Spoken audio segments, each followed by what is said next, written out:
Assalamualaikum warahmatullahi wabarakatuh. Di sini kami akan mempresentasikan hasil tugas terstruktur 1 yang bertemakan sistem login penduduk. Yang pertama, terdapat user research.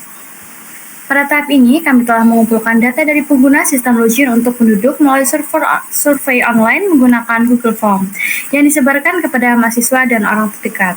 Survei ini bertujuan untuk memahami kebutuhan dan keinginan pengguna agar sistem yang dirancang dapat mempermudah mereka terutama dalam melakukan aktivitas login untuk berbagai keperluan layanan. Yang pertama yaitu ada hasil survei.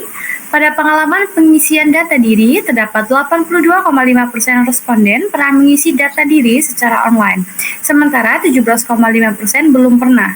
Hal ini menunjukkan pentingnya desain sistem login yang sederhana dan mudah diakses agar bisa dipahami oleh berbagai kalangan.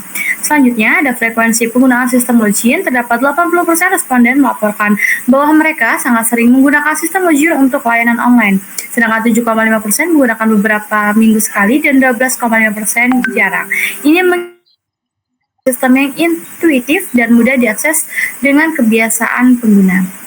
Selanjutnya, terdapat kenyamanan dengan username dan password, yaitu ada 37,5% merasa sangat nyaman dengan login menggunakan username dan password, sementara 60% merasakan cukup nyaman, namun ada 2,5% yang terkendala masalah koneksi internet yang membuat mereka harus login berulang kali. Selanjutnya, seringkali terdapat kejadian lupa password, yaitu ada 65% responden jarang lupa password saat login, namun 15% responden kadang-kadang lupa, dan 10% sering lupa. Selanjutnya, hanya 10% yang tidak pernah mengalami masalah ini. Untuk preferensi metode login, terdapat 37,5% responden lebih memilih metode login modern seperti sidik jari, kode OTP, atau login melalui media sosial. Sementara terdapat 35% lebih nyaman dengan password, sisanya 27,5% tidak terlalu mempermasalahkan metode asalkan aman. Yaitu terdapat kemudahan metode login, yaitu ada 45% responden merasa login menggunakan sidik jari atau pengenalan wajah yang paling mudah, sedangkan 42,5% memiliki username dan password. Hanya 7,5% lebih suka menggunakan OTP ataupun melalui SMS email, dan 5% memilih login menggunakan media sosial. Untuk fitur bantuan, 90% responden menilai fitur seperti tombol lupa password dan panduan penggunaan sangat penting, dan 10% menyatakan fitur ini cukup penting. Selanjutnya ada panduan pengisian data. 90% merasa bahwa panduan pengisian data diri sangat penting, yang berarti sisa 10% yang merasa menganggapnya cukup penting. Yaitu selanjutnya ada kebutuhan multiple form. Terdapat 87,5% responden menyatakan bahwa sistem login harus bisa digunakan di semua perangkat, termasuk smartphone, tablet, dan laptop atau PC, yang berarti kan harus responsif. Untuk user persona dan user journey, kami juga mengembangkan beberapa user persona berdasarkan wawancara yang telah dilakukan. Untuk memahami karakteristik ideal dari pengguna sistem, bersama dengan itu kami membuat user journey yang merupakan peta visual langkah-langkah interaksi pengguna dengan sistem, mulai dari apa yang mereka pikirkan hingga tindakan mereka saat berinteraksi dengan layanan. Untuk contextual inquiry, penelitian ini berfokus pada konteks penggunaan sistem login untuk layanan online. Beberapa poin penting yang dapat dari survei meliputi pengalaman pengguna, lalu ada fleksibilitas metodologi, lalu ada responsivitas, dan dukungan bantuan. Untuk meningkatkan antarmuka sistem agar lebih sederhana dan mudah diakses, kami mempunyai rekomendasi solusi, yaitu menyediakan opsi login fleksibel seperti sidik jari, OTP, ataupun lewat media sosial untuk memastikan responsivitas sistem di berbagai perangkat, dan menyediakan fitur bantuan yang lengkap termasuk tombol lupa password dan panduan pengisian data. Selanjutnya penjelasannya akan dilanjutkan oleh rekan saya. Oke, selanjutnya untuk requirement definition, yang pertama adalah persyaratan fungsional. Pertama, untuk mengautentifikasi pengguna, sistem akan menampilkan halaman login, di mana pengguna dapat memasukkan nick dan kata sandi. Sistem kemudian akan memverifikasi kredensial tersebut dengan data yang ada di basis data. Selain itu, terdapat fitur manajemen pengguna, yaitu sistem memungkinkan pengguna baru untuk melakukan registrasi jika belum memiliki akun. Pengguna dapat menginput biodata mereka setelah mendaftar. Dari sisi keamanan, sistem akan menyediakan fitur penguncian akun jika terjadi beberapa kali login. Login akun dari upaya yang tidak sah. Selanjutnya, setiap aktivitas login, logout, serta perubahan yang dilakukan oleh pengguna akan tercatat dalam sistem. Yang kedua adalah persyaratan non fungsional.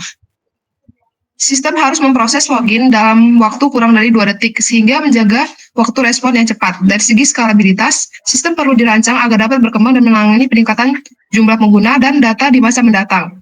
Untuk keamanan, sistem diharapkan mematuhi standar keamanan informasi, guna mencegah serangan cyber. Selanjutnya ada validasi persyaratan. Sistem akan diuji untuk memastikan bahwa autentikasi pengguna berjalan dengan benar dan aman. Pengujian juga dilakukan untuk menjamin bahwa hanya pengguna dengan kredensial yang valid bisa mengakses data penduduk. Selanjutnya akan dijelaskan oleh rekan saya. Oke, di sini saya Rita Irmayani akan menjelaskan bagian desain konseptual. Dan di sini ada wireframe, yaitu yang pertama itu ada login akun. Nah, ini gambarnya. Untuk tampilan kiri halaman utama atau welcome screen. Nah, login akun ini yang pertama itu ada placeholder gambar atau logo, itu area branding aplikasi. Yang kedua itu ada teks pendukung. Teks pendukung ini kalimat selamat datang. Yang ketiga ada tombol masuk akun, arahkan pengguna ke halaman login. Yang selanjutnya ada tombol daftar akun untuk pengguna baru dengan warna lebih terang.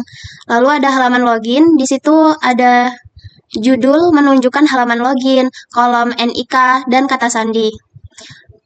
Kolom NIK dan kata sandi itu ada untuk autentikasi pengguna, lalu tombol masuk akun itu untuk masuk setelah mengisi nick dan kata sandi, lalu ada tautan daftar di sini itu bagi yang belum memiliki akun, lalu ada daftar akun dan pengisian biodata. Ini yang pertama itu ada halaman daftar akun, itu mencangkup file nick, email, kata sandi. Nah, itu ada pengisian data utama untuk membuat akun. Yang kedua ada tombol daftar akun untuk menyelesaikan pendaftaran. Yang ketiga ada tautan sudah memiliki akun, itu arahkan ke halaman login. Lalu halaman biodata penduduk, di situ panduan pengisian bantuan cara mengisi data. Lalu from isian, kolom untuk mengisi biodata lengkap. Tombol kembali dan selanjutnya itu navigasi antar halaman. Lalu pengisian data pribadi dan riwayat pendidikan itu next. Itu yang pertama ada data pribadi. Nah, data pribadi ini ada file nama, NIK, tempat dan tanggal lahir, alamat, email, nomor telepon. Nah, itu untuk data personal pengguna. Lalu upload foto KTP itu untuk verifikasi identitas. Lalu ada riwayat pendidikan, file pendidikan terakhir, nama institusi, jurusan, tahun institusi, jurusan, lalu tahun lulus, itu ada data pendidikan pengguna. Lalu di situ ada upload dokumen, itu untuk dokumen pendukung. Next, itu ada informasi keluarga dan ringkasan informasi. Nah, di situ ada file nama ibu kandung, tempat dan tanggal lahir, alamat, nomor telepon. Nah, itu untuk data keluarga. Lalu ringkasan informasi, review data menampilkan informasi yang sudah diisi. Tombol konfirmasi dan ubah data, itu konfirmasi atau edit data sebelum disimpan. Lanjut, logout dan konfirmasi keluar. Menu logout ini, icon burger dan sidebar menu, itu untuk akses opsi logout. Lalu konfirmasi logout itu from nama dan nomor telepon itu untuk konfirmasi data sebelum keluar. Lalu tombol keluar dan kembali itu untuk aksi logout atau kembali. Penjelasan selanjutnya akan dijelaskan oleh rekan saya. Baik, selanjutnya akan lanjut ke prototyping. Untuk prototyping kelompok kami kurang lebih seperti ini. Dan di sini saya akan menjelaskan alurnya. Di sini jika pengguna ingin daftar akun, maka klik daftar akun. Lalu di sini pengguna akan mengisi nick, email, kata sandi, dan konfirmasi kata sandi. Lalu klik daftar akun. Kemudian akan menuju halaman biodata penduduk atau pengisian panduan. Lalu selanjutnya di sini pengguna akan mengisi biodata data diri pengguna seperti yang sudah dijelaskan tadi. Next, lalu mengisi riwayat pendidikan, informasi keluarga. Nah, maka setelah pengguna mengisi semuanya, maka akan tampil di ringkasan informasi yang telah pengguna isi. Jika pengguna ingin mengubah data, bisa mengklik ubah data, dan jika pengguna data yang sudah benar, maka langsung klik saja ke konfirmasi dan klik selesai. Kemudian di sini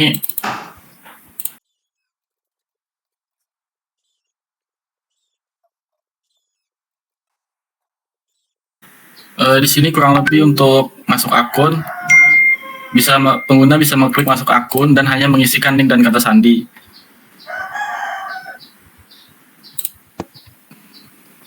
Kemudian untuk logout, nanti pengguna bisa mengklik tanda kiri di ujung sini, lalu dia akan ke tampilan logout.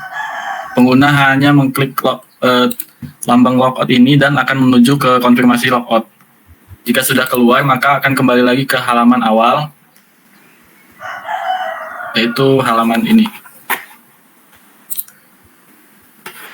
Kemudian terakhir adalah testing dan evaluasi. Proses pengujian ini melibatkan beberapa skenario penggunaan yang berkaitan langsung dengan terbuka pengguna UI dan alur navigasi tanpa melakukan pengujian pada fungsionalitas teknis.